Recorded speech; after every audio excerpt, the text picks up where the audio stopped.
ಲೋಕಾಪುರ ಧಾರವಾಡ ನೂತನ ರೈಲು ಮಾರ್ಗಕ್ಕಾಗಿ ರಾಜ್ಯ ರೈಲ್ವೆ ಸಚಿವ ವಿ ಸೋಮಣ್ಣ ಅವರಿಗೆ ಮನವಿ. ಬಾಗಲಕೋಟೆಯ ಐತಿಹಾಸಿಕ ರೈಲು ನಿಲ್ದಾಣವನ್ನು ಕೇಂದ್ರ ಸರ್ಕಾರದ ಅಮೃತ ಭಾರತ ಯೋಜನೆ ಅಡಿಯಲ್ಲಿ ಸುಮಾರು 16 ಕೋಟಿ ರೂಪಾಯಿ ವೆಚ್ಚದಲ್ಲಿ ನವೀಕರಣಗೊಳಿಸಲಾಗಿದೆ. ನವೀಕರಣಗೊಂಡ ಬಾಗಲಕೋಟೆ ರೈಲು ನಿಲ್ದಾಣವನ್ನು ಗುರುವಾರ ಮುಂಜಾನೆ 9:30ಕ್ಕೆ ಪ್ರಧಾನಿ ನರೇಂದ್ರ ಮೋದಿಯವರು ವರ್ಚುವಲ್ ಮೂಲಕ ಉದ್ಘಾಟಿಸಿದರು. ಈ ಕಾರ್ಯಕ್ರಮದಲ್ಲಿ ಪಾಲ್ಗೊಂಡಿದ್ದ ರೈಲ್ವೆ ಖಾತೆ ಸಹಾಯಕ ಸಚಿವ ವಿ ಸೋಮಣ್ಣ ಅವರಿಗೆ ಕರ್ನಾಟಕ ರಾಜ್ಯ ರೈಲ್ವೆ ಅಭಿವೃದ್ಧಿ ಹೋರಾಟ ಸಮಿತಿಯ ರಾಜ್ಯಾಧ್ಯಕ್ಷ ಕುತ್ಬುದ್ದೀನ್ ಕಾಜಿ ಅವರು ಲೋಕಾಪುರದಿಂದ ರಾಮದುರ್ಗ್ ಸೌದತ್ತಿ ಮಾರ್ಗವಾಗಿ ಧಾರವಾಡಕ್ಕೆ ನೂತನ ರೈಲು ಮಾರ್ಗ ನಿರ್ಮಾಣದ ಕುರಿತು ಮನವಿ ಸಲ್ಲಿಸಿದರು.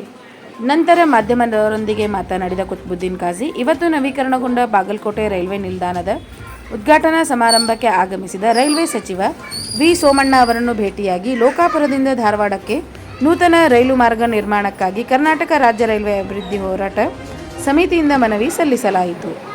ಈ ನೂತನ ರೈಲು ಮಾರ್ಗಕ್ಕಾಗಿ ಇತ್ತೀಚೆಗೆ ರಾಮದುರ್ಗ್ ಹಾಗೂ ಸೌದತ್ತಿ ಪಟ್ಟಣದಲ್ಲಿ ನಡೆದ ಬೃಹತ್ ಪ್ರತಿಭಟನೆ ಮತ್ತು ಬೆಳಗಾವಿ ಸಂಸದರಾದ ಜಗದೀಶ್ ಶೆಟ್ಟರ್ ಅವರು ಕೇಂದ್ರ ರೈಲ್ವೆ ಸಚಿವ ಅಶ್ವಿನಿ ವೈಷ್ಣವ್ ಅವರಿಗೆ ಮನವಿ ನೀಡಿದ ಪ್ರತಿಫಲವಾಗಿ ಮೊನ್ನೆ ಕೇಂದ್ರ ರೈಲ್ವೆ ಸಚಿವ ಅಶ್ವಿನಿ ವೈಷ್ಣವ್ ಅವರು ಲೋಕಾಪುರದಿಂದ ಧಾರವಾಡವರೆಗೆ ರೈಲು ಮಾರ್ಗ ನಿರ್ಮಾಣಕ್ಕಾಗಿ ಮರು ಸಮೀಕ್ಷೆ ನಡೆಸಿ ಅಗತ್ಯ ಕ್ರಮಗಳನ್ನು ಕೈಗೊಳ್ಳಲು ಹುಬ್ಬಳ್ಳಿ ವಲಯದ ರೈಲ್ವೆ ಅಧಿಕಾರಿಗಳಿಗೆ ಪತ್ರ ಬರೆದಿದ್ದಾರೆ. ಈ ಪತ್ರದ ಪ್ರತಿಯನ್ನು ಸಚಿವ ಸೋಮಣ್ಣ ಅವರಿಗೆ ನೀಡಲಾಗಿದೆ. ಇವತ್ತು ಬಾಗಲಕೋಟೆ ರೈಲು ನಿಲ್ದಾಣದ ಉದ್ಘಾಟನೆಗಾಗಿ ಮಾನ್ಯ ರಾಜ್ಯ ರೈಲ್ವೆ ಸಚಿವರಾದ ವಿ ಸೋಮಣ್ಣ ಅವರು ಬಾಗಲಕೋಟೆ ನಗರಕ್ಕೆ ಆಗಮಿಸಿದ್ದರು. ಹೋರಾಟ ಸಮಿತಿಯ ಪದಾಧಿಕಾರಿಗಳ ಒಂದು ತಂಡವನ್ನು ಕರೆದುಕೊಂಡು ನಾನು ರೈಲು ನಿಲ್ದಾಣದಲ್ಲಿ ಮಾನ್ಯ ಸಚಿವರನ್ನು ಭೇಟಿಯಾಗಿ ಲೋಕಾಪುರ ಧಾರವಾಡ ಸೌದತ್ತಿ ಯಲ್ಲಮ್ಮ ರಾಮದುರ್ಗ್ ರೈಲ್ವೆ ಮಾರ್ಗದ ಎಲ್ಲ ವಿವರವನ್ನು ನೀಡಿದ್ದೇನೆ. ಮಾನ್ಯ ಸಂಸದರಾದ ಜಗದೀಶ್ ಶೆಟ್ಟರ್ ಅವರು ಕೆಲವು ದಿನಗಳ ಹಿಂದೆ ರೈಲ್ವೆ ಸಚಿವರನ್ನು ಭೇಟಿಯಾಗಿ ಆ ಯೋಜನೆ ಅನುಷ್ಠಾನದ ಮಹತ್ವತೆಯನ್ನು ತಿಳಿಸಿದ ಪ್ರತಿಫಲವಾಗಿ ಕೇಂದ್ರ ರೈಲ್ವೆ ಇಲಾಖೆಯಿಂದ ಹುಬ್ಬಳ್ಳಿ ವಲಯಕ್ಕೆ ಒಂದು ಮರುಪರಿಶೀಲನೆ ಮಾಡಿ ಅಂತೇಳಿ ಪತ್ರ ಕೊಟ್ಟಿದ್ದು ಮಾನ್ಯ ಸಚಿವರಿಗೆ ಕೊಡಲಾಗಿದೆ. ಅದರಂತೆ ರಾಜ್ಯ ಸರ್ಕಾರ ಯೋಜನೆ ಅನುಷ್ಠಾನಗೊಂಡರೆ ಯಲ್ಲಮ್ಮನ ರೈಲು ಮಾರ್ಗಕ್ಕೆ ಭೂಮಿ ಕೊಡುವುದಾಗಿ ಕೈರಾಡ ಒಪ್ಪಂದಕ್ಕೆ ಬರೆದಂಥ ಪತ್ರವನ್ನು ಕೂಡ ಮಾನ್ಯ ಸಚಿವರಿಗೆ ಒದಗಿಸಲಾಗಿದೆ.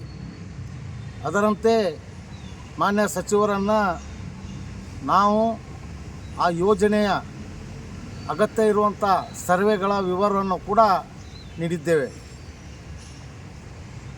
ಟ್ರಾಫಿಕ್ ಸರ್ವೆ ಅಂದರೆ ಜನದಟ್ಟಣೆಗೆ ಸೌದತ್ತಿ ಯಲ್ಲಮ್ಮನಿಗೆ ಬರುವಂಥ ಭಕ್ತರು, ಗೊಡಚಿ ಈರಣ್ಣ ದೇವಸ್ಥಾನಕ್ಕೆ ಬರುವಂಥ ಭಕ್ತರು, ಶಬರಿ ಕೊಳ್ಳಕ್ಕೆ ಬರುವಂಥ ಶಬರಿ ಭಕ್ತರು, ಅದರಂತೆ ಸಿರಸಂಗಿ ಕಾಳಮ್ಮನ ದೇವಸ್ಥಾನಕ್ಕೆ ಬರುವಂಥ ಭಕ್ತರ ಒಂದು ವಿವರವನ್ನು ಅಂಕಿ ಸಂಕೇತವಾಗಿ ಮಾನ್ಯ ಸಚಿವರಿಗೆ ನೀಡಲಾಗಿದೆ. ಅದರಂತೆ ಕಮರ್ಷಿಯಲ್ ಸರ್ವೆ ಒಳಗೆ 14 ಶುಗರ್ ಫ್ಯಾಕ್ಟ್ರಿ ಮತ್ತು 7 ಸಿಮೆಂಟ್ ಫ್ಯಾಕ್ಟ್ರಿಗಳು ಒಳಪಡ್ತಾವೆ. ಲೋಕಾಪುರ ಅಕ್ಕಪಕ್ಕದೊಳಗೆ ಸರ್ಕಾರಕ್ಕೆ ಅಗತ್ಯ ಇರುವಂಥ 8.6 ರಿಟರ್ನ್ಸ್ ಅಂದ್ರೆ ಲಾಭ ಬರಬೇಕು. ಆದರೆ ಈ ಯೋಜನೆಯಿಂದ ಸರ್ಕಾರಕ್ಕೆ 32% ಲಾಭ ಬರುವ ಅಂಕಿ ಸಂಖ್ಯೆಗಳ ಕೂಡ ಮಾನ್ಯ ಸಚಿವರಿಗೆ ಒದಗಿಸಲಾಗಿದೆ. ಆ ಸಚಿವರ ಜೊತೆ ಹುಬ್ಬಳ್ಳಿ ನೈಋತ್ಯ ರೈಲ್ವೆಯ ಉನ್ನತ ಮಟ್ಟದ ಎಲ್ಲ ಅಧಿಕಾರಿಗಳ ಕೂಡ ಇದ್ದರು. ಅವ್ರಿಗೂ ಕೂಡ ಈ ಒಂದು ವಿವರಣೆಯನ್ನು ನೀಡಲಾಗಿದೆ. ಮಾನ್ಯ ಸಚಿವರು ಯಲ್ಲಮ್ಮನ ಭಕ್ತರಿಗೆ ಅನುಕೂಲ ಆಗುವ ದೃಷ್ಟಿಯಲ್ಲಿ ನಾವು ಒಂದು ಸೂಕ್ತ ತೀರ್ಮಾನ ತಗೋತೀವಿ, ಒಂದು ಕ್ರಮ ತಗೋತೀವಿ ಈ ಯೋಜನೆ ಅನುಷ್ಠಾನಕ್ಕೆ ತರುವಲ್ಲಿ. ಅಂಥೇಳಿ ನಮ್ಮ ಹೋರಾಟ ಸಮಿತಿಯ ನಿಯೋಗಕ್ಕೆ ಸ್ಪಷ್ಟವಾದ ಒಂದು ಭರವಸೆಯನ್ನು ಕೊಟ್ಟಿದ್ದಾರೆ. ಅದರಂತೆ ಮುಂಬರುವ ದಿನಗಳಲ್ಲಿ ನಾವು ಮಾನ್ಯ ಜನರಲ್ ಮ್ಯಾನೇಜರ್ ನಿವೃತ್ತಿ ರೈಲ್ವೆ ಹುಬ್ಬಳ್ಳಿ ಅವರನ್ನು ಕೂಡ ಭೇಟಿಯಾಗಿ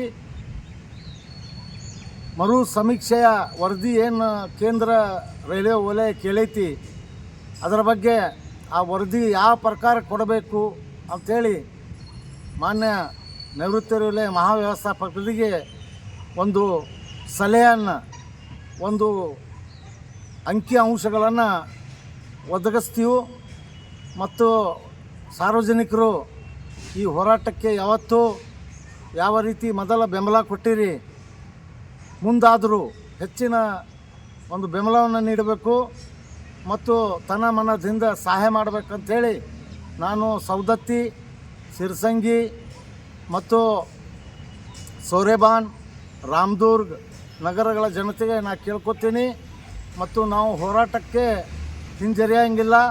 ಈ ಯೋಜನೆ ಅನುಷ್ಠಾನಕ್ಕೆ ಬರುವವರೆಗೂ ನಿರಂತರ ಹೋರಾಟ ಮಾಡ್ತೀವಿ ಅನ್ನುವಂಥ ಭರವಸೆಯನ್ನು ನಮ್ಮ ಲೋಕಾಪುರ ಟು ಧಾರವಾಡ ಮಧ್ಯೆ ಬರುವಂಥ ಎಲ್ಲ